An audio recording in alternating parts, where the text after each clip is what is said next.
Sa hangganan ng Rusya, may isang malaking bagay na lumalabas sa lupa. Hanay-hanay ng mga konkretong piramide nakabaon sa lupa hanggang sa abot ng tanaw. Malalalim na hukay na sapat para lamunin ang isang buong tangke. Mga minefield, mga sensor na nakatago sa damuhan. 700 kilometro ng ganito tumatawid sa 3 bansa. Ito ang pinakamalaking gawaing depensa sa Europa mula Cold War. At walang sinuman ang gumagawa ng ganitong bagay dahil lang sa kapretsyo. Walang maglilibing ng 700 kilometro ng konkreto sa hangganan nila kung hindi sila takot sa maaring manggaling sa kabila. Diyan papasok ang tanong. Ano ang hinihintay? Dahil dito nagiging iba ang mga bagay. 4 na taon nang paulit-ulit sinusubukan ng Rusya pero hindi pa rin nila makuha ang Ukraina. 4 na taon. Sige, paliwanag mo ang isang bagay sa akin. Bakit sa mismong oras na ito, ang Latvia, Estonia at Lithuania, ang 3 bansang Baltic na katabi ng Russia, ay naguhukay ng mga trinsera na parang inaasahan nilang darating ang tangke ng kalaban bukas ng umaga? Ano ang nakikita nila na di natin nakikita? Ang sagot sa tanong na yan, Aba, nagsasabi ng mas marami pa tungkol sa uri ng panganib na naging ang Russia. Kapag naintindihan mo ang nangyayari sa hangganang yan, iba na ang tingin mo sa pader na yan ng konkreto. Magsimula tayo sa pagharap mismo sa totoong kalagayan ng digmaang ito. Dahil may napakalaking pagkakaiba sa pagitan ng ipinangako ng Rusya na magiging sila at kung ano talaga ang kinalabasan nila. Noong 2022 tumawid ang mga tangke ng Rusya sa hangganan ng Ukraine para sakupin agad ang kabisera Kyiv sa ilang araw lang. Dapat sana'y mabilis ito. Dapat madali lang ito at ipapakita sa mundo ang lakas ng pangalawang pinakamalaking hukbo. Pero 4 na taon na, naipit pa rin ang hukbong ito. Hindi lang tumagal ang Ukraine, kundi ngayong taon nabawi rin nila ang ilang teritoryo. Sa simula ng taon, sa kauna-unahang pagkakataon mula noong 2023, ang mga Ukrainian ay nakakuha ng mas maraming teritoryo kaysa sa nawala nila sa loob ng isang buong buwan. Ang Rusya ay nawawala ng halos 1,000 tao araw-araw. Oo, tama, 1,000 tao kada araw. At naging sobrang kapos na sila sa mga armored vehicles, kaya ang victory parade sa Moscow na isang parada na ginawa talaga para ipakita ang buong lakas militar nila ay halos walang tangke ngayong taon sa kalsada. Para sa hukbong nangakong sasakupin ang Ukraine sa 1 linggo, malaki ang ibig sabihin nito. Tandaan mo ang imaheng ito. Dahil dito karamihan ng tao ay mabilis magkonklusyon. Karamihan iniisip, kung hirap na hirap ang Russia na umusad sa Ukraine, ibig sabihin hindi na talaga sila banta. Diyan mismo nagkakamali ang lahat. Sumusuko ba ang isang hukbong naipit? Oo, maaring sumuko ang hukbo. Pero ang rehimen na nagsugal sa digmaan, hindi. Isipin mo ang sitwasyon ni Vladimir Putin. Ginamit ng gobyerno ang digmaang ito bilang dahilan para magpatuloy. Ginawa niyang sentro ng ekonomiya ang sarili niya. Nagpadala siya ng 100,000 kalalakihan patungo sa kamatayan. Ang isang leader sa ganitong kalagayan ay hindi basta-basta pwedeng lumapit sa kanyang bansa at sabihing, "O mga kababayan, wala palang saysay ang lahat ng ito." Naisip ko mas mabuting tumigil na lang. Mas delikado para kanya ang tumigil kaysa magpatuloy. Kaya kung sarado na ang harapang pinto, kung hindi na gumagana ang sapilitang paglusob, ano na lang ang natitira? Natitira ang likurang pinto. Dito mas nagiging delikado ang lahat dahil ang naipit na kaaway ay hindi nawawalan ng laban at mas mahirap hulaan. Ang totoo, ang kaaway na marami pang pwedeng mawala ay nag-iisip muna ng 2 beses. Pero ang kaaway na pakiramdam niya ay nawawala na ang lahat. Gumagawa na siya ng mga bagay na dati hindi niya mangangahas gawin. Hindi na alis sa usapan ang panganib dahil sa kagipitang kinasadlakan ng Russia. Binago lang nito ang anyo ng panganib mula sa tangke na lantaran naging mas mahirap makita at mas mahirap labanan.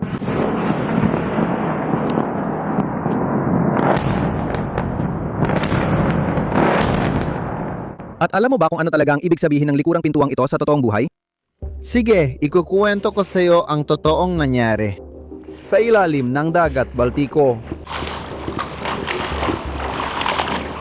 Sa bisperas ng Pasko, isang lumang barkong tangke ng langis na walang malinaw na may-ari ang tumatawid sa dagat Baltiko. Sa ilalim ng dagat, may kable ng kuryente na nag-uugnay sa Finland at Estonia.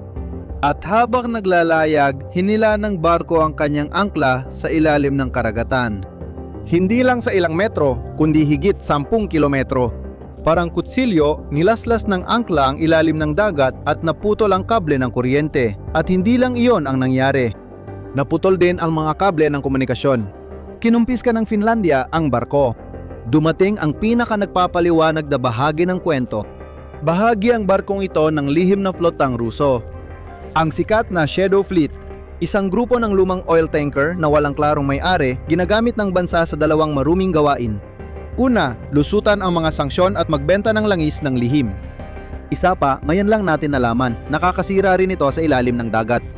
Nang umabot sa korte ang kaso, pinalaya ng hukuman ang mga tripulante. Hindi napatunayan na sinadya iyon. Diyan nagsisimula ang panganib. Tingnan mo, totoo ang pinsala. Naputol ang kable, naputol ang kuryente. Totoo ang naging pinsala, pero paano naman ang sisi? Kanino ito? Halos imposibleng sabihin. Sabotahe kaya ito o mali lang ang pagkakatali ng angkla? Hindi mo mapapatunayan. Hindi lang ito isang beses nangyari. May hindi bababa sa 11 ganitong insidente sa Baltiko, kable na sunod-sunod na pinuputol sa parehong paraan na laging imposibleng patunayan. Ito ay digmaan. Pero ito ay isang digmaan na dinisenyo para hindi kailanman magmukhang digmaan. May partikular na dahilan kung bakit ganito ang disenyo. May linya na hindi pwedeng tawirin ng Rusya. May pangalan ang linyang iyon, Artikulo 5. Malamang ay alam mo na ang patakaran. Ang pag-atake sa kahit anong NATO na bansa tulad ng Estonia ay itinuturi na pag-atake sa buong alyansa. Kaya kung lusubin ng Russia ang Estonia, buong NATO ang makakaharap nila. Kaharap na nila ang Estados Unidos, Alemanya, Pransya at buong mundo. Ito ang digmaan na ayaw simulan ng kahit sino, kaya nag-iisip ang Russia. Kung sumugod sila gamit ang tangke, ma-activate ang Artikulo 5 at buong mundo ang lalaban. Pero paano kung putulin lang nila ang mga kable sa ilalim ng dagat? Magpalipad ng drone na kunwaring naligaw sa daan? O kaya itulak ang maraming imigrante sa hangganan para pahirapan ang kalapit bansa? Hindi sapat ang linaw ng mga ito para pairalin ang patakaran. Pinsalang walang lagda ito, digmaang dumadaan sa ilalim ng linya. Kung akala mo mababang suntok na ang pagputol ng kable at pagpapakawala ng drone, hintayin mo pa dahil mas lalala pa ito. Ang pinakakalkuladong atake ay hindi mula sa ilalim ng dagat.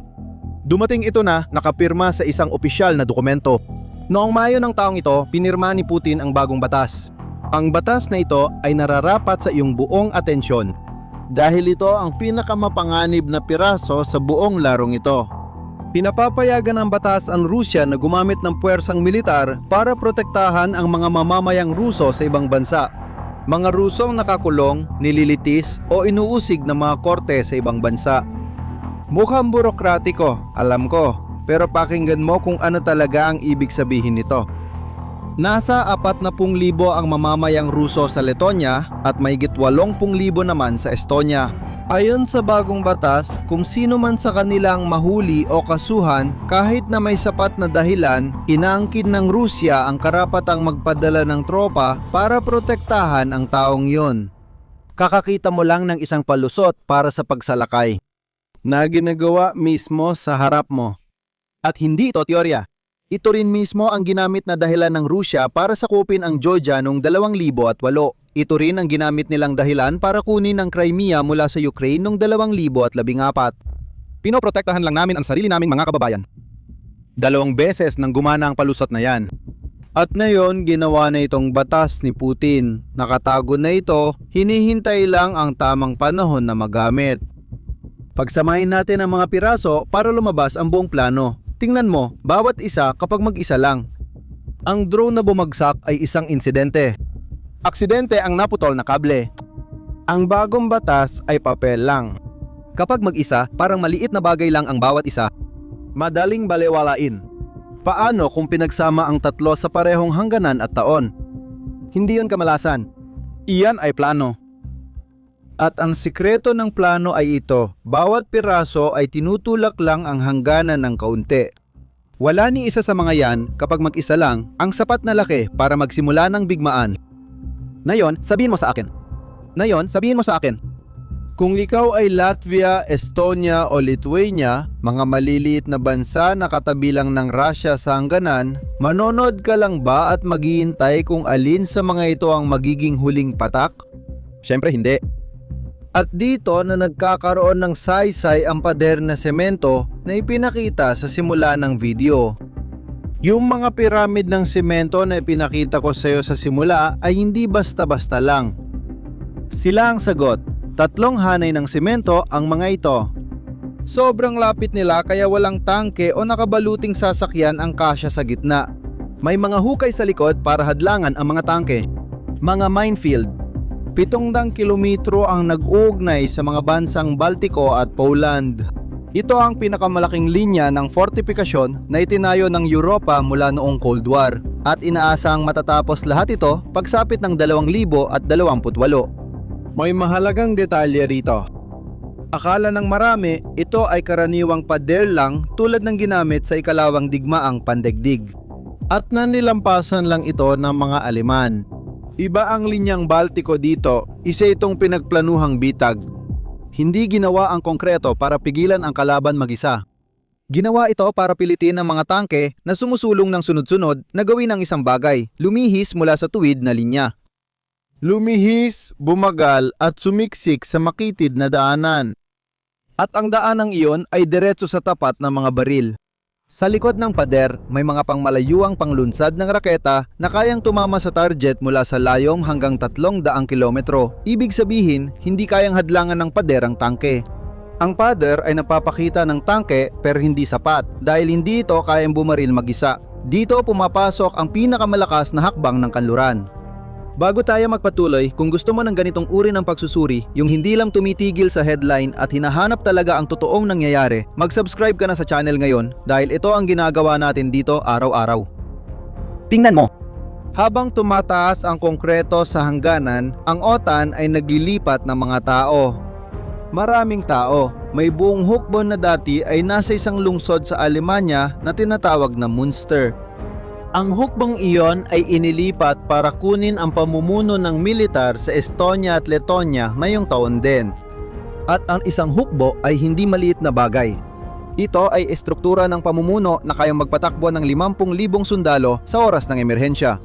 Hanggang ngayon, ang buong depensa ng mga bansang Baltiko ay kinokordina ng iisang pamunuan doon sa Polonia. Dahil sa pangalawang pamunuan, nadoble ng OTAN ang tugon nito sa reyon. Ang ginamit na termino ng opisyal para ilarawan ng ideya ay masa na may bilis.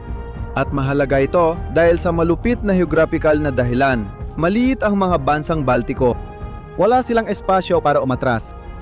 Kung umatake ang Rusya, wala nang panahon mag-isip. Dapat handa na agad ang depensa. Kaya ang konkreto ang nagpapabagal sa kalaban, nagbibigay ng mahahalagang minuto at ang korpus ng hukbo ang siyang gumagamit ng mga minutong iyon para tumugon. Sa dagat, naglunsad ang kanluran ng permanenteng misyon ng hukbong dagat para bantayan ang armadang anino na iyon na pumuputol ng mga kable. Gayang nakikita mo, nabasa ng kanluran ang galaw. Naintindihan nilang nag-iba na ang banta at kumilos sa magkabilang panig, sa lupa at sa dagat. Kaya, ayos na, tapos na, tama? Sana ganun nga, pero hindi ganun kasimple ang sagot. Dito talaga nagsisimula ang tensyon ng kwento. Dahil matatapos lang ang pader na yon sa 2028. Kahit matapos bukas, may isang bagay na di mapipigil ng semento. Ngunit may detalye na nagbago ng lahat. Tungkol doon sa kable na pinutol sa ilalim ng dagat, pinalaya ng hukuman ang mga tripulante. Ang mga drone na lumilipad sa hangganan ay laging sinasabing pagkakamali sa nabigasyon. Ang batas tungkol sa pananakop ay nagsasabing protektahan ang mga mamamayan. Napapansin mo ba kung ano ang pagkakapareho ng lahat ng mga bagay na ito? Wala sa mga ito ang malinaw na sapat para may tumuro at magsabi, ito ay isang pag-atake, gumanti tayo. At dyan nakatutok ang tunay na target ng Rusya. Hindi ito teritoryo ng Baltiko. Mas mahirap itong ipagtanggol gamit ang konkreto. Ito ang kagustuhan ng kanluran na tumugon. Isipin mo paano gumagana ang Artikulo 5 ng NATO. Epektibo lang ito kung naniniwala ang lahat. Sa araw na putulin ng Rusya ang kable at mag-atubili ang Europa. Magpalipad ng drone at pagtalunan ng Europa kung may tuturing ba yon o hindi. Gamitin ang batas para magpadala ng tropa. Kalahati ng alyansa ay nagsabi, kalma lang, huwag tayo magumpisa ng digmaan dahil dito. Noong araw na yon, wala nang silbi ang Artikulo 5. Walang kahit isang tangke ang nagpaputok ng kahit isang bala. Tingnan mo, hindi ito haka-haka. Kakayayari lang ito. Noong katapusan ng Mayo, sa isa na namang gabi kung saan nagpapakawala ang Russia ng mahigit 200 drone laban sa Ukraine, isa sa mga ito ang tumawid ng hangganan at bumagsak sa Romania. Isang bansang kasapi ng NATO. Ito ay Gerandos, isang Russian drone na may dalang mga pampasabog. Tumama ito sa isang gusali ng apartment sa lungsod ng Galasi sa silangan ng bansa at sumabog sa bubong. 2 ang nasugatan. At sa unang pagkakataon, isang gusali kung saan nakatira ang mga karaniwang tao ang tinamaan sa teritoryo ng NATO. Alam mo bang nangyari pagkatapos? Makikita mo sa sagot kung paano gumagana ang digmaang ito. May fighter jet ang Romania sa impapawid at may paintulot pabagsakin ang drone. At kahit ganon, nakalusot pa rin ito. Sinabi ng mga otoridad ng Romania na maaaring nalihis ang drone matapos itong matamaan dun sa Ukraine. Sinadya ba ang pag-atake o aksidente lang ng bigmaan? Napapansin mo ba dito ang pattern? Pareho lang tayo ng mga tanong. Hindi natin masabi ng sigurado kung ano talaga ang nangyari o kung sino ang naglunsad ng pag-atake. Nasaktan ng drone ng Rusya ang mga tao sa teritoryo ng NATO. Totoo ito. At alam mo ba kung ano ang naging sagot ng alyansa? Hindi nila inactivate ang Artikulo 5.